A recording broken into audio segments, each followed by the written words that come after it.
Ako si Greta, 18 taong gulang. Ibinenta ako sa kama ni Lucas von Drachenfels noong first year college pa lang ako. Ang lalaking ilang taon ng vegetarian, doon pa lang unang nakalasa ng tunay na buhay. At mula nang matikman, hindi na siya tumigil, 4 na taon niya akong hindi binitiwan. Si Lucas von Drachenfels ay kilala bilang isang taong naniniwala sa no marriage. Kada taon, pinipirmahan namin ang kontrata, 1 milyong yuan kapalit ng 1 taon. Ako, dahil sa pera. Siya, dahil sa katawan. Akala ko magtutuloy-tuloy lang kami ng ganito. Pero isang araw, nakita ko siyang nakaisang tuhod, seryosong isinusukbit ang isang diamond ring sa daliri ng isang babae. Doon ko naintindihan, kahit gaano katikom ang isang lalaki sa prinsipyo niyang hindi mag-aasawa, nababasag din iyon kapag dumating ang babaeng gusto niya. Kaya nang lumapit si von Drachenfels sa akin para mag-renew ng kontrata, tinanggihan ko siya. Mahal ko ang pera, mahilig din ako sa ganda. Pero ayokong maging ikatlong tao. Si Lucas von Drachenfels ay kakaiba sa buong circle ng mga elite sa Beijing. Mataas ang angkan, matalino, makapangyarihan, pero hindi lumalapit sa babae. Walang relasyon, walang ligaw-ligaw, at hayagang naninindigan sa no marriage philosophy. May tsismis pa nga na noong bata siya, inabuso raw siya ng yaya. At pagsapit ng 18, sinubukan siyang akitin ng anak ng yaya, kaya lubos siyang nandidiri sa kababaihan. 3 henerasyon ng puro lalaki ang angkan ng von Drachenfels, at iisa lang ang tagapagmana nila ngayon, kaya halos mabaliw na ang pamilya sa pag-aalala. Hanggang may nagbigay ng ideya. Hindi siya lumalapit sa babae kasi hindi pa niya nasusubukan. Kapag natikman niya, sa kanya malalaman kung gaano kasarap ang kababaihan. Napaisip ang mga von Drachenfels. Ayon pa nga sa psychology, ito raw ay desensitization therapy, kapag may ayaw ka, dapat mo raw itong harapin. Kaya ako ang napili nila. Noong panahong iyon, isang estudyanteng kapos sa pera ang ako. Sinabi ng pamilya niya, 1 milyong yuan bawat taon. Pumayag agad ako. Pinapaligo ako ng mabuti, inayos, at sa gabing iyon, dinala ako sa kwarto ni Lucas von Drachenfels. Alam ko naman kung bakit sa dami ng magagandang babae sa Beijing, ako ang napili nila. Sabi ng ama ni Lucas. Uli lang bata, kulang sa pera, madaling kontrolin, hindi gagawa ng gulo. Sabi ng ina. Maganda, estudyante sa magandang unibersidad, kapantay ng anak ko sa talino at hitsura. Sabi ng lolo. Kailangan niya ng pera para sa gamutan ng nanay niya. Nang magkaisa ang 3, ako ang pinuntahan. Ako raw ang magiging tigamot sa problema ni Lucas tungkol sa mga babae. At pumayag ako, una, dahil wala akong pera. Pangalawa, dahil nakita ko na ang litrato ni Lucas von Drachenfels. Si Lucas, 29 taong gulang, gwapo at maskulado. Malamig ang ugali, pero ang itsura niya? Yung tipong hindi mo kayang iwasan ang tingin. Kung matanda siyang higit 60, baka nagdalawang isip pa ako. Pero siya si Lucas von Drachenfels, mayaman, gwapo, makapangyarihan. Sa totoo lang, hindi ko rin alam kung sino ba ang mas nakalamang sa amin. At ayun na nga, ibinenta ko ang sarili ko kapalit ng 1 milyong dolyar. Ako ang tanging babaeng pinayagan niyang manatili sa tabi niya sa loob ng 4 na taon. Tinuturing pa nga ako ng mga tauhan bilang Rick Falkenhayn, kahit hindi naman ako iyon. Pero alam ko sa sarili ko, hindi ako ang babaeng iyon. Kaya nang makita ko ang litrato sa study room, parang nabunutan ako ng tinik. Ang babae sa litrato, mahinhin, maganda. Si Lucas, mas bata, nakaluhod na parang prinsipe na mag-aalay ng singsing. At sa isang tingin ko pa lang, nakita ko agad ang diamond ring sa daliri ng babae. Tama pala ang mga tsismis. Walang totoong lalaking ayaw magpakasal, hindi lang dumarating ang tamang babae. At ngayon, natagpuan na ni Lucas ang babaeng iyon. Gabing iyon, pagpasok niya sa bahay, agad niya akong binuhat papunta sa kama. Halos 1 buwan na siyang hindi nakakauwi dahil sa graduate studies niya. Kaya noong gabing iyon, sobrang sabik siya, halos marahas ang bawat galaw.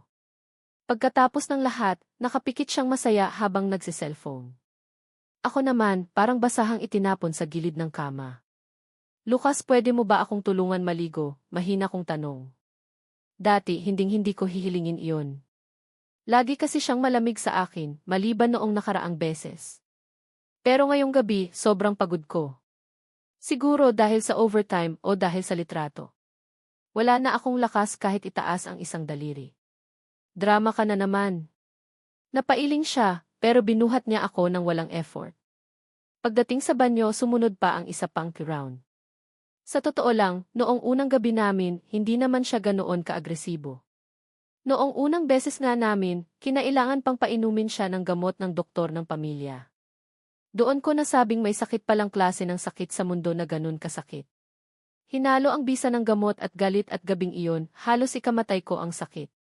Pati family doctor, napatawag. Pagmulat ko, nakita ko agad ang malamig at kakaibang mukha ni Lucas von Drachenfels. Nag-away siya ng malala sa pamilya niya, nagbanta pa raw na aalis sa bahay. Kalahating buwan bago siya bumalik. Akala ko, pagkatapos ng lahat, hindi na niya ako lalapitan. Pero kinabukasan, sinipa niya ang pinto ng kwarto ko. Itinali niya ang mga pulso ko sa headboard, marahas, habang hinuhubad ang necktie niya. Mapanganib ang tingin niya. Ang galing inyo. Ang galing niyo talaga. Binigyan siya ng ama niya ng kapangyarihan at posisyon. Binigyan siya ng ina niya ng buhay at pagmamahal. Kaya hindi niya sila kayang labanan. At ako ang pinakamadaling pagbuntunan. Noong una, minsan lang niya iyon gawin, isang beses kada buwan. At sa tuwing matapos, wala ni isang bahagi ng katawan ko ang walang pasa. Hanggang sa naging 2 beses kada buwan. Tapos lingguhan. At ngayon halos araw-araw niya akong hinihila papasok sa kwarto niya. Pero may nagbago rin. Hindi na siya kasing brutal gaya noong umpisa. Minsan, hinahalikan pa niya ako ng banayad. Maliban na lang kung matagal kaming hindi nagkikita, doon siya muling nagiging mabangis. Sa ibang araw, para kaming normal na magkasintahan, kahit alam kong hindi naman kami ganun. Kaya noong inakay niya ako papasok sa banyo, naglakas loob ako ng kaunti. Pwede mo ba akong lagyan ng ointment? Hindi ko maabot ang likod ko di. Tumama kasi ang likod ko sa desk lamp, malaking pasa ang iniwan. Ngayon, hindi niya ako pinagsabihan na nag-inarte. Lumabas siya para kunin ang gamot. Habang binubuksan niya ang takip ng ointment, biglang tumunog ang isang cellphone, isang patok na pisong ngayon. Kita kong kumislap ang mga mata ni Lucas. Pagkasunod na segundo, lumabas siya para hanapin ang telepono. Kasabay ng ilang malalambing na, pupuntahan kita. Pagkatapos noon, unti-unting tumahimik ang buong sala. Lumalamig ang tubig sa bathtub. Ang ointment tube, nahulog sa sahig, nadagdagan pa ng tapak niya, kaya napigtas ang takip at nagkalat ang gamot. Gusto kong tumayo para kunin ang cellphone ko. Sa tuwing puro pasa ako, dahil kay Lucas, tinitingnan ko lang ang balance ng bank account ko, gumaang agad pakiramdam ko. Pero ngayon, kahit anong pilit ko, hindi ko maigalaw ng maayos ang likod at hita ko. Parang hinihiwa ang buto ko sa sakit. Ngayon lang ulit siya naging ganito karahas. Parang ginawa niya lang talaga akong pambawas ng stress, walang kahit anong emosyon. At sa timing pa talaga, sumulpot sa isip ko ang larawan ng babae sa study room. At ang boses ng babaeng tumawag kanina, malambing, masigla, halatang espesyal. Ako ang hinir ng pamilya von Drachenfels bilang tipanggamot sa problema ni Lucas. Isang kontratang may expiration. 7 araw na lang tapos na ang huling kontrata namin. At ramdam ko, hindi na niya iyon i-renew. Ang doktor ng pamilya ang naglagay ng ointment sa mga sugat ko. Mabait siya, kalmado, matagal ko na siyang tinatawag na ate. Pagkakita pa lang niya sa mga pasa ko, napabuntong hininga siya bago binuksan ang medical kit. Bakit na naman ganito? Umatake na naman ba siya? Totoo, nagtataka rin siya. Matagal lang hindi ako napupuruhan ng ganito. 2 taon na ring mas maayos ang pakikitungo sa akin ni Lucas. Ang pasa ko ngayon? Dahil sinubukan daw namin ang isang bagong posisyon at nadulas akong tumama sa desk lamp. Hindi ko kayang sabihin ang ganyong mga salita, kaya tahimik lang ako. Nakuha naman ng doktora ang ibig kong ipahiwatig, kaya hindi na siya nagtanong. Pero yung tingin niyang puno ng awa, parang lalo lang bumigat ang dibdib ko. Habang nilalagyan niya ako ng gamot, biglang dumating si Madam Liselotte. Pagpasok pa lang niya, agad niyang nakita ang malaking pasa sa likod ko. Hindi ko na kailangan magpaliwanag, alam na niya kaagad. Galit na galit niyang tinawagan si Lucas von Drachenfels at pinagalitan ng walang kaabog-abog. Inutusan niya si Lucas na umuwi agad at alagaan ako hanggang tuluyan ng gumaling ang sugat ko. Pagdating ni Lucas sa bahay, ang mukha niya madilim, malamig, parang may bagyong paparating. Habang nandyan si Madam Liselote, kaya pa niyang magpigil. Pero noong umalis si Madam at yung doktora, doon siya tuluyang sumabog. Binato niya ang lampshade, ipinukol ang tubig ng ointment, at sinigawan ako. Si Marlene hirap na hirap kumuha ng oras para kumain kasama ko, tapos sinira mo lang. Masaya ka na? Doon ko lang nalaman, Marlene pala ang tawag niya sa babaeng iyon. Hindi pa nga tunay na pangalan, nickname lang na siya mismo ang gumawa. Samantalang ako 4 na taon na, pero palagi niya akong tinatawag ng buo, Lingreta. Sige lang, magpanggap ka pa. Dinampot niya ulit ang ointment at ipinahid ng sobrang lakas, halos walang kontrol. Napakagat ako sa sakit, nanlamig ang buong noo ko sa pawis. Akala ko talaga mamamatay na ako, hanggang sa hindi ko na malayang napunit ko na ang bedsheet sa kakakapit. Pagkatapos niyang ilabas ang init ng ulo, bumalik siya sa dati niyang malamig na mukha. Kahit kailan, ayaw niyang magalit sa kanya si Madam Liselote. Kaya nitong mga nakaraang araw, ipinapakita niyang parabang inaalagaan niya ako. Sa harap ng tao, sinusubuan niya ako, pinapainom ng tubig. Pero pagtalikod ni Madam Liselote, binabasag niya ang mga mangkok. Hawak niya lagi ang phone, paminsan-minsan nakangiti ng hindi maitago. Minsan, nasulyapan ko, isang simpleng ivory cartoon icon, halatang babae. Sa ilalim nakasulat, Marlene, may maliit pang puso sa dulo. Madalas silang mag-chat, minsan pa nagvi-video call. At tuwing ganoon, yung Lucas na cold at tahimik biglang nagiging kabado. 2 oras siyang nasa walk-in closet, para lang pumili ng damit bago tumawag ng video. Nakalimutan niya akong lagyan ng gamot, nakalimutan niya rin ang tubig at pagkain ko. Hating gabi, halos sumakit ang tiyan ko sa gutom. Mahina kong tinawag ang pangalan niya. Pero ang sagot niya anong ingay yan? Gabi na. Isa pa yan at palalabasin talaga kita. Niyakap ko ang tiyan ko habang nakatingin sa bintana. Hindi ko alam kung gaano katagal bago humupa ang sakit. Pagkalipas ng ilang sandali, natuyo ang lamig ng pawis ko, saka lang ako nakatulog. Siyempre, hindi na itago kay Madam Liselot na may babae si Lucas. Pinasilip niya ang itsura ng babae, pati ang background ng pamilya nito. Isang araw bago mag-expire ang kontrata, dumating si Madam Liselote. Tiningnan niya ang kwartong tinitirhan namin ni Lucas, tiningnan niya ang mga pasa ko. Medyo gumagaling na ako noon. Kinomfort niya ako, binigyan pa ako ng ilang bagong designer bags, bago diretsong inilabas ang kontrata. Extend natin, sabi niya. Dati kapag ganito, agad akong pumipirma. At sa loob ng 2 minuto, papasok na ang pera sa account ko. Pero ngayon, hindi gumalaw ang kamay ko. Tumingala ako at mahinahong sinabi. Nakahanap na si Lucas von Drachenfels ng babaeng gusto niyang pakasalan. Tahimik ang boses ko. Kaya sa tingin ko hindi na natin kailangan i-extend ang kontrata. Akala ko magtataka si Madam. Handa pa nga ako sa mahabang paliwanag. Pero ngumiti lang siya, parang alam niya na. Dahil ba kay Marlene? Hindi ako sumagot. Nagpatuloy siya. Si Lucas hindi sanay umiibig, kaya madaling malinlang ng mga babaeng kagaya ni Marlene. Ang dami ko nang nakita niyan, kunwari maayos, kunwari mabait, pero ang totoo, naghahanap lang ng mayamang sandalan. Ang narinig ko pa, sobrang hirap daw ng pamilya ng batang iyon. 3 pa ang kapatid niyang lalaki na dapat pag-aralin. Kaya kung magiging girlfriend siya ni Lucas, hindi lang siya ang pakakainin, pati yung buong pamilya. Sa totoo lang, parang nagpapasan lang siya ng mga taong umaasa. Nagtakbuhan ang mga siga, bit-bit ang mga sugat nila. Tumakbo si Marlene papunta kay Lucas, hawak ang braso niya, halatang nag-aalala. Ang lalaking kanina ay parang halimaw, biglang namula ang tenga, parang nahiyang bata. Isang simpleng dalaga. Isang lalaking handang makipagsuntukan para sa kanya. Parang eksena sa isang teen drama, puro kabataan, puro emosyon, puro romansa. Umubo ako ng mahina. Napatingin silang dalawa. Pagkakita sa akin, agad itinago ni Lucas si Marlene sa likod niya. Sumimangot siya at malamig na nagtanong kung bakit ako naroon. Na para bang may balak akong masama kay Marlene. Tiyate.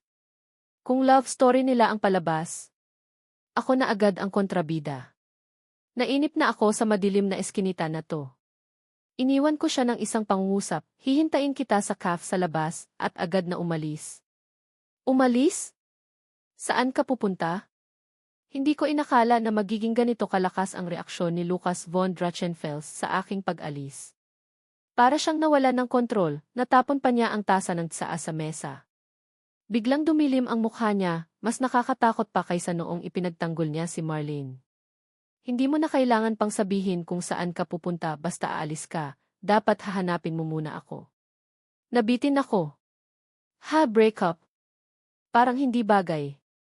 Ano ba talaga ang relasyon namin ni Lucas? Magka-fling ba kami? Kasama lang sa mga party. Ang tanging babae sa von Drachenfels mansion. De Realicelote na laging tinutukso ng mga kaibigan niya. Wala sa mga iyon.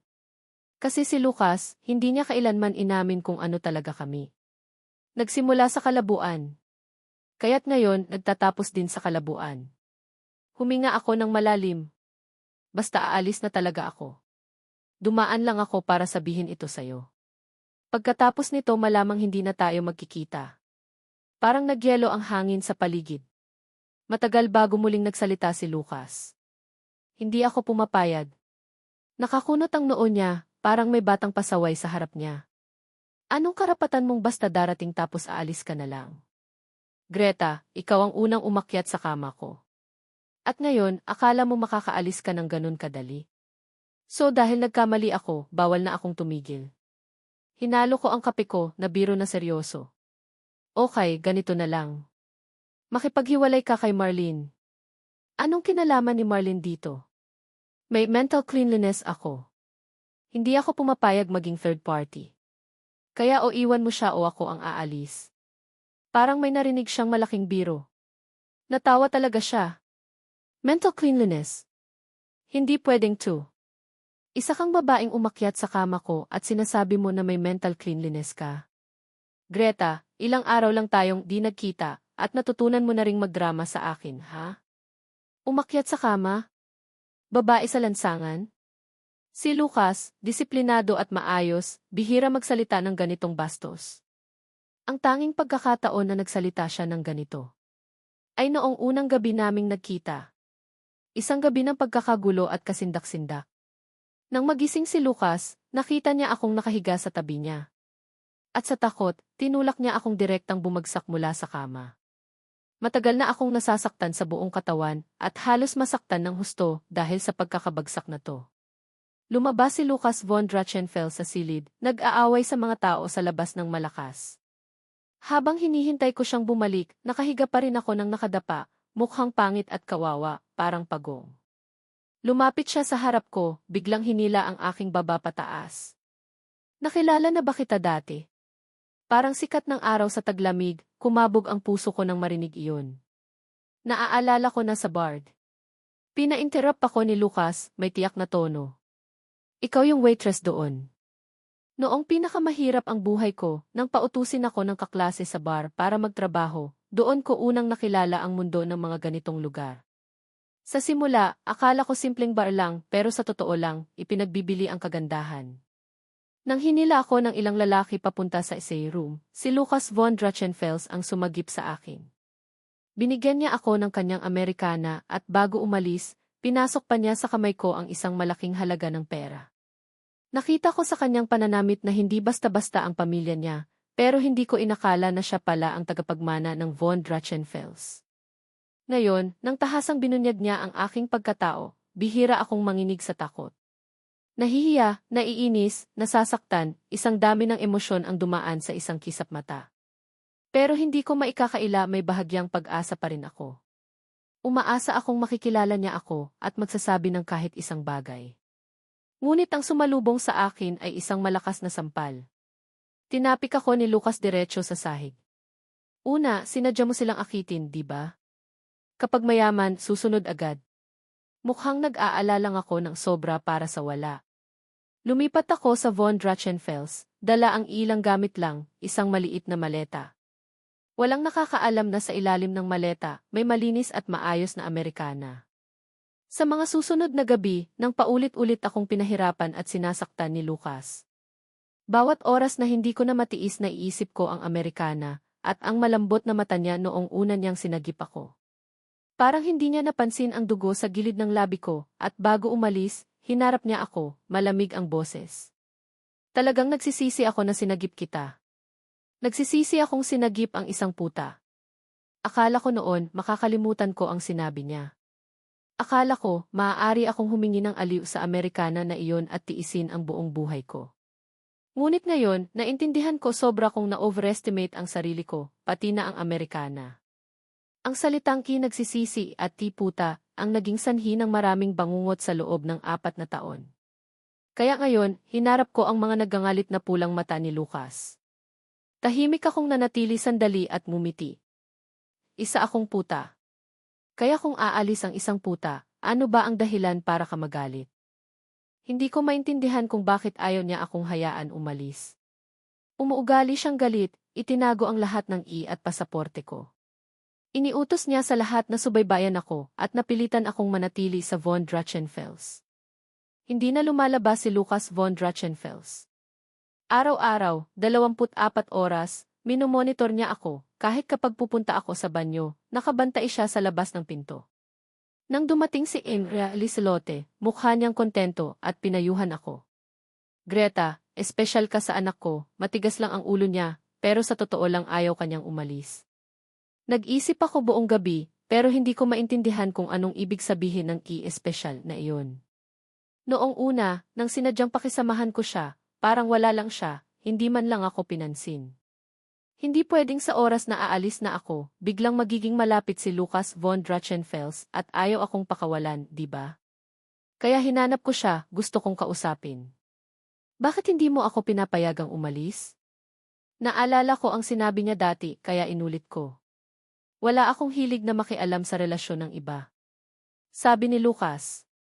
Hindi iyon makialam. O ibig sabihin, si Marlene ang third party. Hindi. Mukhang nag-aalala siya ng kaunti, patuloy na walang malay na tinatapik ang kanyang mga daliri. Hindi ikaw at hindi rin si Marlene. Nabigla ako. Tinanong ko ng diretsyo. Ano ba ang ibig mong sabihin? Tahimik siya sandali bago nagsalita. Kailangan mong manatili dito, tulungan mo akong maibsan ang aking pagnanasa. Si Lucas Von Drachenfels dati ay parang bulaklak sa tuktok ng bundok, malayo sa anumang babae. Ngunit mula nang unang makaranas ng buhay, napakalakas ng kanyang pagnanasa, kung hindi mailabas, nagiging iritable at madaling magalit. Pwede mo namang hanapin si Marlene, sabi ko. Hindi pwede. Hindi kami kasal ni Marlene. Kung gayon pakasalan mo na siya. Sabi ni Marlene, susuportahan niya ang 3 kapatid niya hanggang makatapos sa kolehiyo bago pag-usapan ang kasal. Tahimik siyang tumingin sa bintana sandali tapos bumaling sa akin, parang nag-eksplika. Magkaiba siya sa iyo, si Marlene tanging sa kasal lang niya ako papayagang maging malapit. Magkaiba? Halos hindi ko na makahinga sa sinabi niya. Dahil si Marlene ay dalisay at tinitingnan siya ni Lucas ng may respeto, kaya hindi niya hinahanap para mailabas ang pagnanasa. Ako naman? Sa mata niya, mababa at mura, pwede lang gamitin anumang oras. Kaya bago pa man siya pakasalan si Marlene, kailangan kong manatili.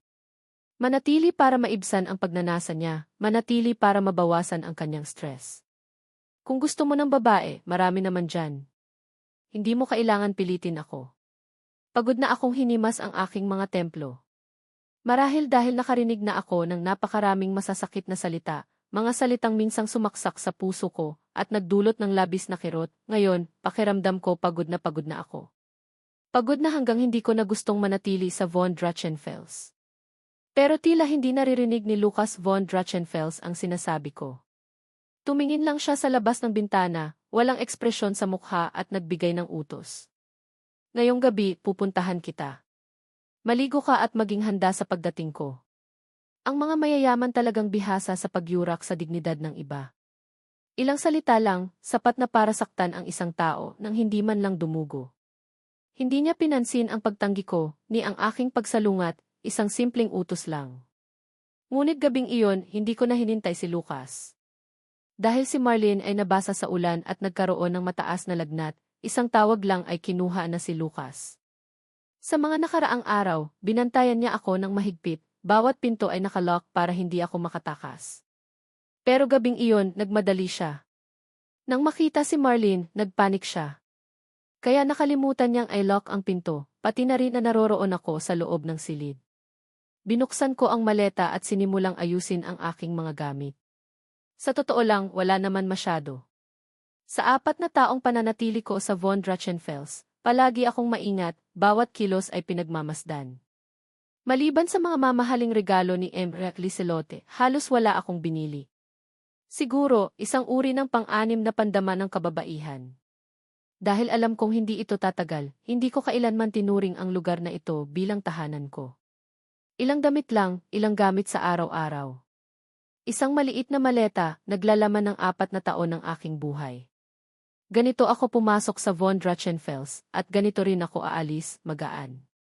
Nang maabot ko ang Amerikana, tiningnan ko ito ng matagal pero hindi ko isinama. Noong bata pa akong inosente at matigas ang ulo, palagi kong pinaghugasan ang Amerikana at nagtatago sa labas ng bar, gusto kong isauli kay Lucas Von Drachenfels.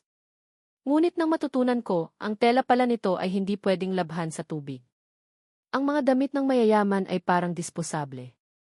At ako, isa lang akong simpleng waitress. Akala ko noon nakalimutan na ako ni Lucas pero hindi. At ang kinalabasan ay mas malupit, mas masakit, daang beses na mas masakit kaysa sa akala kong pagkalimot niya sa akin. Hinila ko ang maleta at nang makarating sa pintuan, hinarang ako ng butler. Seryoso niyang sinabi, "Ginang," sabi ng binata, "hindi po kayo makakalabas ng silid kahit isang hakbang." "Ginang? Anong ginang?" Halos matawa ako sa galit. Ano ibig sabihin nito? Kontrol sa personal na kalayaan ko ba ito? Sa totoo lang, kalmadong tao ako, pero iyon talaga namang nakagalit na ako. Ngunit hindi umuurong ang butler. Sabi ng binata, hindi pwede. Dapat ba siyang tama? Anong basehan niya para pigilan akong umalis? Ang kontrol sa kalayaan ng isang tao ay labag sa batas. Hindi pwede, hindi pwede. Habang nag-aaway kami ng butler, biglang may tumunog na boses. "Greta." Si M. Rath Liselot. Lumapit siya sa akin, tumingin sa maleta ko, at bumulong ng may pag-aalala. "Bakit ganito, Greta? Misunderstanding lang to sa pagitan mo at ni Lucas." "Hindi ito misunderstanding." Pinutol ko siya, kinuha ang larawan mula sa opisina. Talagang may gusto na si Lucas Von Drachenfels at gusto niyang magpakasal. Pero hindi ako ang napili. Tumingin si Imre Liselot sa larawan na tigilan. Matagal bago siya nagsalita. "Hindi natin hahayaang pumasok sa pinto ang babaeng iyon. Greta, ikaw ang pangunahing pipiliin namin bilang magiging nobya ng Von Drachenfels." Pero gusto ni Lucas Von Drachenfels. Si Imre Liselote, bagamat karaniwan ay mahigpit kay Lucas, sa totoo lang ay napakapalaga sa kanyang mga anak. Kung determinado si Lucas, sa huli, matatalo rin siya at magkokompromis. Wala akong interes na maging bahagi ng larong pag-ibig na laban sa pamilya. Wala rin akong interes maging masamang babae na hahadlang sa kanila para magsama. Greta, kahit hindi ka magiging asawa, pwede ka pa ring manatili. Matagal na naming itinuturing kang anak namin. Patuloy pa rin si Imre Liselote sa kanyang panghihikayat. Bumuntong hininga ako at kinuha ang Amerikana. Hindi ko kayang manatili. Noong nag-sign ako ng kontrata sa Von Drachenfels, isa lang ang dahilan, hindi lang pera, kundi si Lucas Von Drachenfels. Siya ang sumagit sa akin sa bar, siya ang nagbigay sa akin ng Amerikana, siya ang nag-abot ng kamay sa akin. Ang damdamin ng isang dalagang may pag-ibig na umusbong ay lumalago ng kusa. Matibay at matagal, kahit kaunting liwanag lang, kayang manatili at magtagumpay. Ngunit hindi nasisira, kung palaging bagyo at baha humihina rin ito, natutuyo, hanggang tuluyang mawala ang sigla. Hindi ko na gusto pang manatili sa tabi ni Lucas Von Drachenfels. At hindi ko na rin siya gustong mahalin. Sa huli, umatras si Imre Liselote, ibinigay ang mga papeles ko sa akin. At huminga siya ng malalim. Greta, ipapaliwanag ko kay Lucas na naglakad-lakad ka lang para maglibang. Pagkatapos ng isang buwan, babalik ka na. 4 na taon ng damdamin, ayaw nating magkahiwalay kayo talaga. Gusto kong sabihin, hindi isang buwan kundi magpakailanman, hindi na muling magkikita. Ngunit hindi ko kayang maging matigas sa mahinahong si Adria Licelote at ayokong makipagtalo, kaya nanatili akong tahimik. Sa huling tingin ko sa lugar na kinalalagyan ko sa 4 na taon. Pagkatapos, lumingon ako, hinila ang maleta, at umalis ng walang pag-aalinlangan. Pagkatapos kong magtapos, pumasok ako sa isang publicly listed company. Dahil sa kakayahan, mabilis ang pag-angat ko sa trabaho. May isang kumpanya na nag-alok sa akin ng posisyon sa kanilang bagong subsidiary sa Timog upang tuklasin ang merkado doon. Kinabukasan ng pagtanggap ko sa alok, natuklasan ito ni Lucas von Drachenfels. Nagwala siya, sinira-sira ang silid, diretso akong sinaway sa harap ko. Parang bumalik siya sa dati niyang galit sa akin. Ginamit niya ang iba't ibang props at maliliit na gamot sa akin nang walang awa. Hanggang sa umaga, halos hindi na ako makagalaw, muntik na ring makapasok sa ospital. Pagkatapos, bilang miyembro ng pamilya, tumawag siya para ipagbawal ang aking paglilipat trabaho. Hanggang ngayon, natatandaan ko pa ang kanyang matinding pulang mga mata. Greta Lam, huwag mong isipin na makakalayo ka sa akin. Noon, akala ko na aalagaan niya ako, hindi niya ako kayang pakawalan. Ngunit sa pag-iisip ngayon, puro lang iyon, hindi niya kayang pakawalan ang isang kasangkapang kumakasiya sa kanyang pagnanasa. Ako rin, may malinaw na background, masunurin at matyaga sa sakit. Binalikan ko ang aking telepono, pinili ang kumpanya na may pinakamagandang benepisyo sa lahat ng nag-aalo. Isa rin itong kumpanya sa Timog, mahusay ang kompensasyon, mabilis ang paglago. Pumikit ako at sa aking puso nagpaalam. Paalam Beijing, paalam Lucas von Drachenfels. Ang bagong lungsod na aking nilipatan ay malapit sa ilog. Akala ko ay hindi ako makaka-adapt sa basa at mahalumigmig na klima sa Timog. Pero pagkatapos ng kalahating buwan, ayos lang pala sa akin. Bagamat hindi kasing laki ng lumang kumpanya ang bago, maganda rin ang public listing nito. Karamihan sa mga katrabaho ay lokal, mabait at maayos ang pakikitungo. Dahil alam nilang ako ay taga-Hilaga, ipinakilala nila sa akin ang mga lokal na delicacies. At dito ko natuklasan ang isang serye ng mga sikretong kainan na tanging mga lokal lang ang nakakaalam. Pero gusto ni Lucas von Drachenfels. Si Adria Licelote, kahit karaniwan ay mahigpit kay Lucas, sa totoo lang ay sobrang maalaga sa kanyang mga anak. Kung determinado si Lucas, sa huli, matatalo rin siya at magkokompromis. Wala akong interes na maging bahagi ng larong pag-ibig na laban sa pamilya. Wala rin akong interes na maging masamang babae na hahadlang sa kanilang pagmamahalan. Greta, kahit hindi ka magiging asawa, pwede ka pa ring manatili. Matagal na naming itinuturing kang anak namin. Patuloy pa rin si Adria Licelote sa kanyang panghihikayat. Bumuntong hininga ako at kinuha ang Amerikana. Hindi ko kayang manatili. Noong nag-sign ako ng kontrata sa von Drachenfels, isang dahilan lang ang tunay na mahalaga, hindi lang pera, kundi si Lucas von Drachenfels. Siya ang sumagit sa akin sa bar, siya ang nagbigay ng Amerikana, siya ang unang nag-abot ng kamay para tulungan ako. Ang damdamin ng isang dalagang umiibig ay natural na lumalago. Matibay at matagal, kahit kaunting liwanag lang, kayang manatili at umunlad. Ngunit hindi nasisira, kung palaging bagyo at baha humihina, natutuyo hanggang tuluyang mawala ang sigla. Hindi ko na gusto pang manatili sa tabi ni Lucas von Drachenfels. At hindi ko na rin siya gustong mahalin. Sa huli, umatras si Adria Licelote at ibinigay ang mga papeles ko sa akin. Huminga siya ng malalim. Greta, ipapaliwanag ko kay Lucas na naglakad-lakad ka lang para maglibang. Pagkatapos ng isang buwan, babalik ka na. 4 na taon ng damdamin, ayaw nating magkahiwalay kayo talaga. Gusto kong sabihin, hindi isang buwan kundi magpakailanman, hindi na muling magkikita. Ngunit hindi ko kayang maging matigas sa mahinahong si Adria Licelote at ayokong makipagtalo, kaya nanatili akong tahimik. Huling tingin ko sa lugar na naging tahanan ko sa 4 na taon. Pagkatapos, lumingon, hinila ang maleta, at umalis ng walang pag-aalinlangan. Pagkatapos kong magtapos, pumasok ako sa isang publicly listed na kumpanya. Dahil sa kakayahan ko, mabilis akong umangat sa trabaho. May isang kumpanya na nag-alok sa akin ng posisyon sa kanilang bagong subsidiary sa Timog para tuklasin ang merkado doon. Kinabukasan ng pagtanggap ko, natuklasan ito ni Lucas von Drachenfels. Nagwala siya, sinira-sira ang silid at sinaway ako sa harap ng lahat. Parang bumalik siya sa dati niyang galit sa akin. Ginamit niya ang iba't ibang props at maliliit na gamot laban sa akin nang walang awa. Hanggang sa umaga, halos hindi na ako makagalaw, muntik na ring makapasok sa ospital. Pagkatapos, bilang miyembro ng pamilya, tumawag siya at ipinagbawal ang aking paglilipat trabaho. Hanggang ngayon, natatandaan ko pa ang kanyang matinding pulang mga mata. Greta Lam, huwag mong isipin na makakalayo ka sa akin. Noon, akala ko na aalagaan niya ako, hindi niya ako kayang pakawalan. Ngunit sa pag-iisip ngayon, puro lang iyon, hindi niya kayang pakawalan ang isang kasangkapang kumakasiya sa kanyang pagnanasa. Ako rin, may malinaw na background, masunurin at matyaga sa sakit. Binalikan ko ang telepono ko, pinili ang kumpanya na may pinakamagandang benepisyo sa lahat ng nag-aalok. Isa rin itong kumpanya sa Timog, mahusay ang kompensasyon, mabilis ang paglago. Pumikit ako at sa puso ko nagpaalam. Paalam Beijing, paalam Lucas von Drachenfels.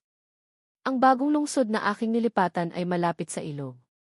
Akala ko ay hindi ako makaka-adapt sa basa at mahalumigmig na klima sa Timog. Pero pagkatapos ng kalahating buwan, ayos lang pala sa akin. Bagamat hindi kasing laki ng lumang kumpanya ang bago, maganda rin ang public listing nito. Karamihan sa mga katrabaho ay lokal, mabait at maayos ang pakikitungo. Dahil alam nilang ako ay taga-Hilaga, ipinakilala nila sa akin ang mga lokal na delicacies. Dito ko natuklasan ang isang serye ng mga sikretong kainan na tanging mga lokal lang ang nakakaalam. Huminga ako ng malalim. Huwag mo na akong padalhan ng anumang balita tungkol sa kanya sa hinaharap. Sa kabila ng lahat, lubos pa rin akong nagpapasalamat sa binatilyong nagligtas at nagbigay ng aliw sa akin noon. Hindi ko iniintindi kung ginawa iyon ni Lucas von Drachenfels, dahil sa kanyang personalidad o dahil sa mga prinsipyo na itinuro sa kanya mula pagkabata. Totoong iniligtas niya ako at taos puso akong nagpapasalamat. Ngunit 4 na taon ng malamig na trato, pangungutya, pag-abuso at sakit ay nag-iwan ng takot sa akin. Mula ngayon, kahit sino pa ang kasama niya, hindi ko na nais pang makialam. Nang gabing iyon, matapos akong maligo, bigla akong tumanggap ng tawag. Isang kakaibang numero, ngunit pamilyar ang prefix.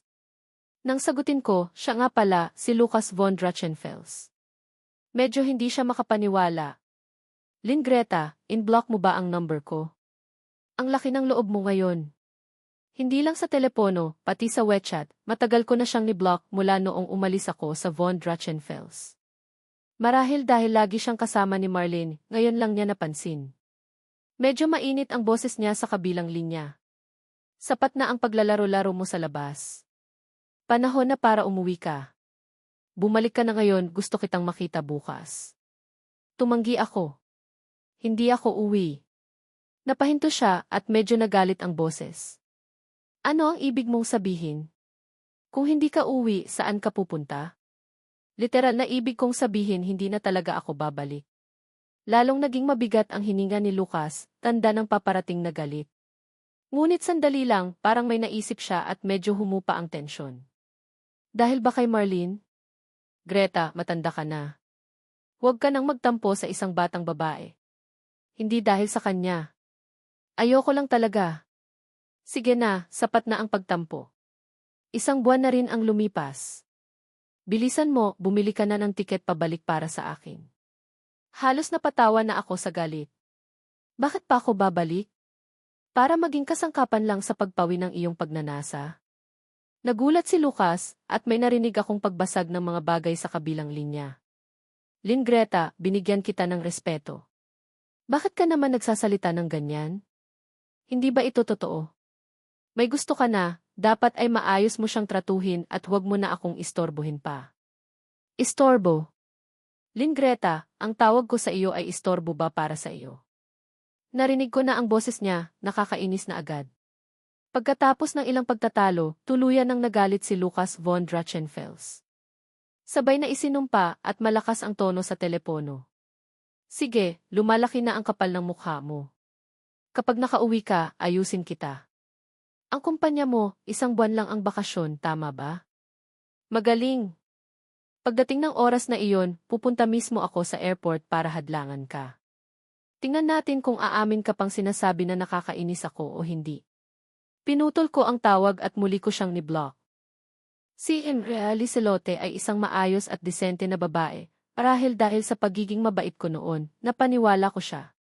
Kaya naghanda na siya ng dahilan, sinabing bakasyon ko lang sa trabaho, tiyak na babalik ako pagkatapos ng 1 buwan.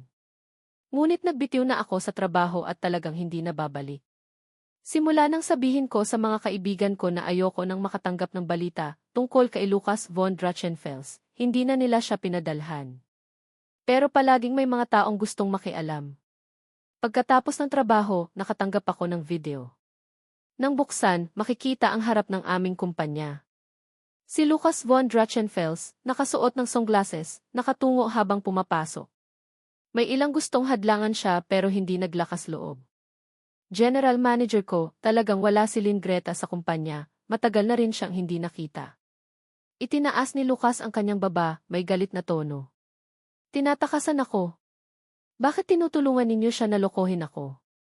Ilan ang naibigay niya sa inyo, Lynn Greta? Wala po, General Manager ko, talagang wala po, sa Diyos po, nanunumpa po kami. Yeswe, agad ninyong ipatawag siya rito. Kung matapos ang bakasyon niya at hindi babalik sa kumpanya, saan pa siya pupunta? Ayaw na ba niya sa trabaho? General Manager ko, wag po ninyo kaming pahirapan, talagang wala po. Habang may kaunting pag-aagawan, lumabas ang isang department manager. Nakilala siya ni Lucas, kumaway at may bahagyang pinipigil na tono. Hindi ka ba ang superior ni Lynn Greta? Matagal na siyang nagbitiw sa trabaho, hindi mo ba siya minomonitor? Napahinto ang lalaki sandali, may pagdududa sa tono. Lynn Greta. Hindi ba siya nagbitiw na? Biglang tumingin si Lucas ng matindi, nakakatakot ang kanyang mga mata. Ano ang sinabi mo? Matagal na po siyang umalis, halos 1 buwan na rin po, hindi niyo po alam. Sa pagtatapos ng video, nawala ang kontrol ni Lucas at hinawakan ang kwelyo ng manager. Pula ang mga mata, 3 o 4 na tao ang humila pero hindi siya mapalayo. Nagpadala ng emoji na natatawa ang taong mahilig sa chismis. Lynn Greta, malaki ang gulo mo ngayon. Talagang naiinis mo si Lucas von Drachenfels. Naiinis ako ng husto at agad ko na siyang ni-block. 1 buwan ng pagtigil, bagong nadiskubre ni Lucas na nagbitiw na ako. Hindi talaga niya iniintindi ang tungkol sa akin, mayabang na akala niya galit lang ako. Ngunit may kaunting pag-asa sa loob niya, kaya nagagalit at umaasang mailalapit para akain ako. Ngayon, wala na akong anumang pag-asa para kay Lucas von Drachenfels. Hindi ko inakala na si Marlene ang tatawag sa akin. Hindi ko alam kung kanino siya humingi ng numero ko. Sa video call, nakasuot siya ng simpleng asul na dress, mukhang mahinahon, pero may bahagyang pagod sa pagitan ng kanyang mga kilay. May trabaho pa ako, mabilisin mo na ang sasabihin mo. Sa totoo lang, ayoko nang makipag-usap sa kanya. Kapag napagdesisyonan ko nang iwasan ang von Drachenfels, hindi ko na dapat makipag-ugnayan kay Marlene. Ngunit hindi niya alam kung bakit, naging matigas ang ulo, at kinuha pa ang 3 o 4 na kaibigan niya para hanapin ako. Ikaw ba si Lynn Greta? Nagsalita si Marlene, malumanay at mahinahon, tugma sa hitsura niya. Tumingin siya sa akin, tila nag-iisip, medyo nawawala sa sarili. Narinig ko, bago kita nakilala, ikaw ang tanging babae sa tabi ni Lucas sa matagal na panahon. Maliban sa iyo, walang sinuman ang pinapayagang lumapit di. Tigilan mo, tigilan mo, tigilan mo. Ayaw ko sa tono ni Marlene na parang bida sa relasyon, parang may karapatan na sa kanya lahat. Matagal nang nawala ang King Dynasty, hindi na siya reyna dito. Kung may sasabihin ka, diretso lang. Kung hindi, puputulin ko na ang tawag. Napahinto si Marlene sa salita, at sa huli ay nagsalita ng diretsyo. Gusto kong humingi ng tulong sa iyo, hindi rin naman talaga tulong. Kinuha niya ang isang kontrata, inilingling sa harap ng kamera. Si Andrea Licelote ay isang maayos at disente na babae, dahil sa pagiging mabait ko noon, napaniwala ko siya. Kaya naghanda na siya ng dahilan, sinabing bakasyon ko lang sa trabaho, tiyak na babalik ako pagkatapos ng 1 buwan. Ngunit nagbitiw na ako sa trabaho at talagang hindi na babalik. Simula nang sabihin ko sa mga kaibigan ko na ayoko nang makatanggap ng balita tungkol kay Lucas von Drachenfels, hindi na nila siya pinadalhan. Pero palaging may mga taong gustong makialam. Pagkatapos ng trabaho, nakatanggap ako ng video. Nang buksan, makikita ang harap ng aming kumpanya. Si Lucas von Drachenfels, nakasuot ng sunglasses, nakatungo habang pumapasok. May ilang gustong hadlangan siya pero hindi naglakas loob. General manager ko, talagang wala si Lynn Greta sa kumpanya, matagal na rin siyang hindi nakita. Itinaas ni Lucas ang kanyang baba, may galit na tono. Tinatakasan ako. Bakit tinutulungan ninyo siya na lokohin ako? Ilan ang naibigay niya sa inyo, Lynn Greta? Wala po, General Manager ko, talagang wala po, sa Diyos po, nanunumpa po kami. Yeswe, agad ninyong ipatawag siya rito. Kung matapos ang bakasyon niya at hindi babalik sa kumpanya, saan pa siya pupunta? Ayaw na ba niya sa trabaho? General Manager ko, wag po ninyo kaming pahirapan, talagang wala po. Habang may kaunting pag-aagawan, lumabas ang isang department manager. Nakilala siya ni Lucas, kumaway at may bahagyang pinipigil na tono. Hindi ka ba ang superior ni Lynn Greta? Matagal na siyang nagbitiw sa trabaho, hindi mo ba siya minomonitor? Napahinto ang lalaki sandali, may pagdududa sa tono. Lynn Greta. Hindi ba siya nagbitiw na? Biglang tumingin si Lucas ng matindi, nakakatakot ang kanyang mga mata. Ano ang sinabi mo? Matagal na po siyang umalis, halos 1 buwan na rin po, hindi niyo po alam. Sa pagtatapos ng video, nawala ang kontrol ni Lucas at hinawakan ang kwelyo ng manager. Pula ang mga mata, 3 o 4 na tao ang humila pero hindi siya mapalayo. Nagpadala ng emoji na natatawa ang taong mahilig sa chismis. Lynn Greta, malaki ang gulo mo ngayon. Talagang naiinis mo si Lucas von Drachenfels. Naiinis ako ng husto at agad ko na siyang ni-block. 1 buwan ng pagtigil, bagong nadiskubre ni Lucas na nagbitiw na ako. Hindi talaga niya iniintindi ang tungkol sa akin, mayabang na akala niya galit lang ako. Ngunit may kaunting pag-asa sa loob niya, kaya nagagalit at umaasang mailalapit para akain ako. Ngayon, wala na akong anumang pag-asa para kay Lucas von Drachenfels. Hindi ko inakala na si Marlene ang tatawag sa akin. Hindi ko alam kung kanino siya humingi ng numero ko. Sa video call, nakasuot siya ng simpleng asul na dress, mukhang mahinahon, pero may bahagyang pagod sa pagitan ng kanyang mga kilay. May trabaho pa ako, mabilisin mo na ang sasabihin mo. Sa totoo lang, ayoko nang makipag-usap sa kanya. Kapag napagdesisyonan ko nang iwasan ang von Drachenfels, hindi ko na dapat makipag-ugnayan kay Marlene. Ngunit hindi niya alam kung bakit, naging matigas ang ulo, at kinuha pa ang 3 o 4 na kaibigan niya para hanapin ako. Ikaw ba si Lynn Greta? Nagsalita si Marlene, malumanay at mahinahon, tugma sa hitsura niya. Tumingin siya sa akin, tila nag-iisip, medyo nawawala sa sarili. Narinig ko, bago kita nakilala, ikaw ang tanging babae sa tabi ni Lucas sa matagal na panahon. Maliban sa iyo, walang sinuman ang pinapayagang lumapit di. Tigilan mo, tigilan mo, tigilan mo. Ayaw ko sa tono ni Marlene na parang bida sa relasyon, parang may karapatan na sa kanya lahat. Matagal nang nawala ang King Dynasty, hindi na siya reyna dito. Kung may sasabihin ka, diretso lang. Kung hindi, puputulin ko na ang tawag. Napahinto si Marlene sa salita, at sa huli ay nagsalita ng diretsyo. Gusto kong humingi ng tulong sa iyo, hindi rin naman talaga tulong. Kinuha niya ang isang kontrata, inilingling sa harap ng kamera. 3 milyon kada taon, hindi kasama ang pagkain, tirahan, at transportasyon. May dagdag na bonus sa katapusan ng taon. Walang limitasyon sa personal na kalayaan, pero kailangan lang pumunta kapag tinawag. Huwag kang mag-alala, 3 o 4 na beses lang kada buwan, hindi naman madalas. Malinaw na ito ay mas mataas na bersyon ng kontrata na dati kong pinirmahan. Mas malaki ang pera, ngunit mas kaunti ang gawain. Alam mo naman, may 2 kapatid akong lalaki. Bago maayos ang kanilang kinabukasan, hindi ako magpapakasal. Pero ayokong pilitin si Lucas, hindi maganda ang kalusugan niya. Halata ring naramdaman ni Marlene na baka maantig ako sa alo. Medyo hindi niya matitigilan ang halaga, bahagyang itinataas ang baba. Heto o, yan lang. Ipapadala ko ang electronic na kopya sa iyo. Kapag nabisita mo na, pwede mo nang pirmahan bukas. Medyo naiinis ako. Noon, si Avery Silote ang nag-upa sa akin, ngayon si Marlene naman. Parang opisyal na asawa na nag-upa sa akin. Ngunit sa kabila ng lahat, maluwag at magalang pa rin si Marlene, tunay na may dignidad ng isang pangunahing babae. Matindi kong tinanggihan. Hindi kailangan, itago mo na lang para sa sarili mo. Tumingin ako sa bahagyang nagulat na mukha ni Marlene, at binigkas ko ng malinaw bawat salita. Alam ba ni Lucas von Drachenfels, pinakasal na ba siya sa isang may-ari ng bahay aliwan? Pagkatapos kong idyal ang telepono, tinawagan ko si Avery Silote. Huwag na po sanang hayaang hanapin ako ni Marlene o ni Lucas von Drachenfels muli, tinalakay ko na po ng malinaw noon, tapos na ang kontrata, wala na akong kaugnayan sa von Drachenfels. Alam naman ni Avery Silote na dumating si Marlene upang hanapin ako. Siyempre, kung wala ang pahintulot niya, hindi akalain ni Marlene na dinala ang kontrata dito.